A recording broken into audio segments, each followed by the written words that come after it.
Meu amigo vascaíno? Um bom dia, um bom começo de tarde, um casaca no seu coração e que Deus possa abençoar as nossas vidas. Mais um vídeo para a gente dar ênfase aos principais assuntos do noticiário esportivo do Clube de Regatas Vasco da Gama. Um dia que começou agitado e coberto aí de notícias para todos os gostos. A gente vai falar muito aí sobre o sorteio da Copa do Brasil, que acontecerá amanhã. O Vasco que finaliza sua preparação aí para o jogo contra o Red Bull Bragantino, também aí na quarta-feira. Vamos falar aí sobre a situação do David. O David fica, o David vai, né? Ontem, reforço chegou aqui no Rio de Janeiro, o Hugo Moura, o Vasco que está correndo aí contra o tempo para fazer novos anúncios aí. Até sexta-feira a gente pode ter novidades aí. E a gente vai falar aí sobre uma nota que o Vasco acabou de soltar envolvendo uma matéria que o colunista do Globo, Lauro Jardim, fez ontem, falando sobre a reunião entre 777 e o Pedrinho, né, que o clima não foi aí dos melhores. O Vasco soltou uma nota e esclareceu algumas coisas aí. Perfeito? Eu peço a você que não é inscrito para se inscrever no nosso canal, deixe o seu like ou o seu dislike e ativem o sininho. Bora ir para o nosso vídeo. Pessoal, amanhã acontecerá o sorteio aí da Copa do Brasil. Como vocês sabem aí, o Vasco está no pote 2. O sorteio vai acontecer na sede da CBF, lá no auditório, às 14h30 da tarde. O nosso canal vai fazer a transmissão deste sorteio aqui no YouTube. Pessoal me perguntando, Laureano, qual seria o melhor time o Vasco da Gama pegar? O Vasco é muito inconstante, né? O Vasco é capaz de sair numa Copa do Brasil aí para um ABC, passar sufoco aí com Água Santa, perder a vaga na final para o Nova Iguaçu, né? E o Vasco tem capacidade de colocar um elenco do Grêmio no bolso. Então, é difícil eu falar assim, o Cuiabá seria melhor, o Ceará seria melhor e, de repente, os caras vêm aqui e jogam até melhor contra o Vasco do que se o Vasco estivesse jogando contra um Corinthians, contra um São Paulo. Então vamos aguardar para a gente ver o que vier. O Vasco vai ter que jogar e muito, tá? Agora vamos lá. Sobre o jogo de amanhã. O Vasco finaliza a preparação hoje. O Vasco treinou na parte da manhã, viaja na parte da tarde lá para Bragança Paulista, certo? Dificilmente o Medel vai ter condições de jogo, porque, segundo foi publicado hoje, ele vai chegar aqui na hora, aqui no dia do jogo, então é complicado, né? Acho que até o Medel tinha que ficar de fora dessa aí, tá na situação aí com a mãe dele, então o Medel dificilmente vai ter condições, assim como o Payet também não vai ter condições aí de jogo aí. Mas, para o lugar aí do nosso Medel vai jogar o João Vitor, né? E o Ramon Dias deve repetir o esquema ali com 3 volantes ali para suprir ali a necessidade ali de marcar melhor e sem o Payet, melhor defender. Jogo fora de casa, mas que dá para ganhar o Red Bull Bragantino, que vem muito desfalcado. Bom, e a situação do David, Laureano, como que ficou? O Inter está tentando convencer o Vasco da Gama a liberar o jogador.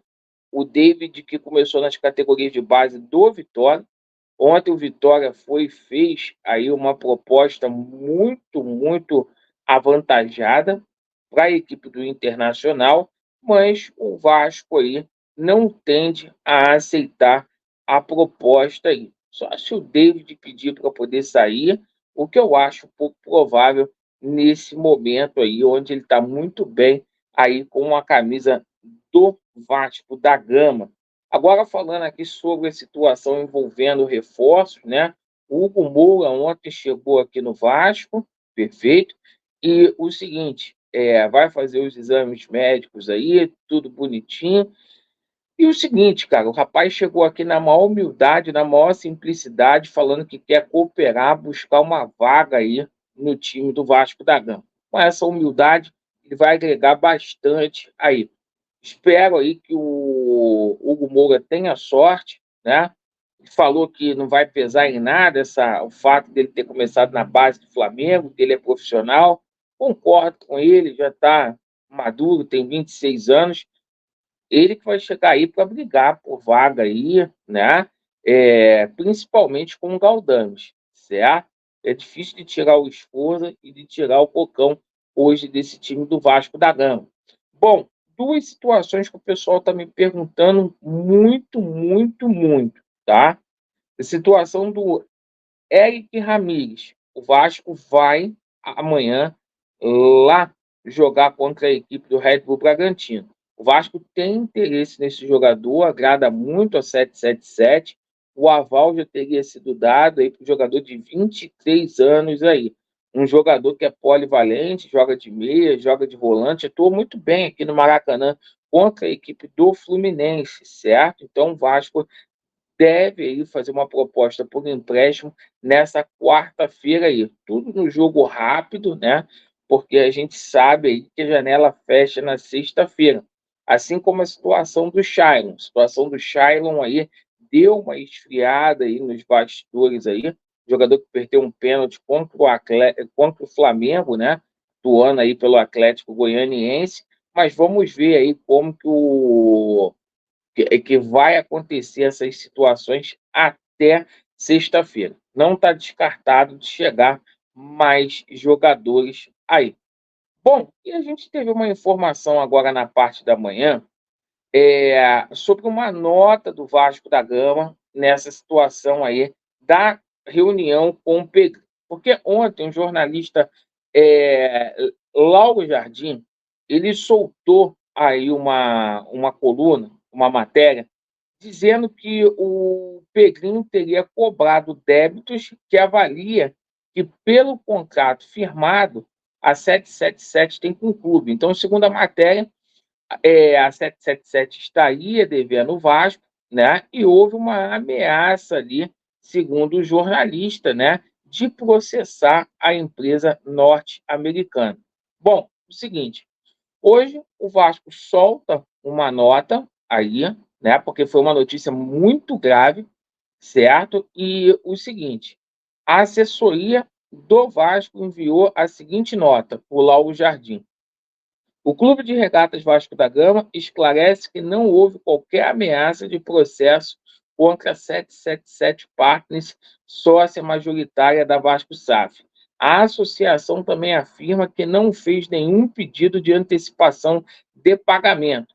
Preocupado com as notícias que sinalizam uma evidente fragilidade econômica da 777, com o atraso do último aporte e o empréstimo feito pela SAF, sem aprovação do Conselho Fiscal e a revelia do clube, para uma sociedade do grupo americano, o Departamento Jurídico do Vasco enviou uma notificação para que a 777 apresentasse uma garantia de que detém condições financeiras para cumprir com a obrigação do pagamento da terceira parcela prevista no contrato, no valor de 270 milhões, tá?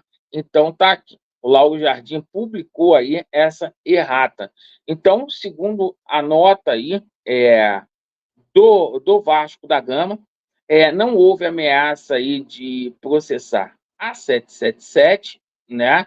E nem de antecipação de pagamento. Porém, o Vasco pediu ali garantias diante da fragilidade da 777 de que ela vai fazer o aporte de 270 milhões de reais.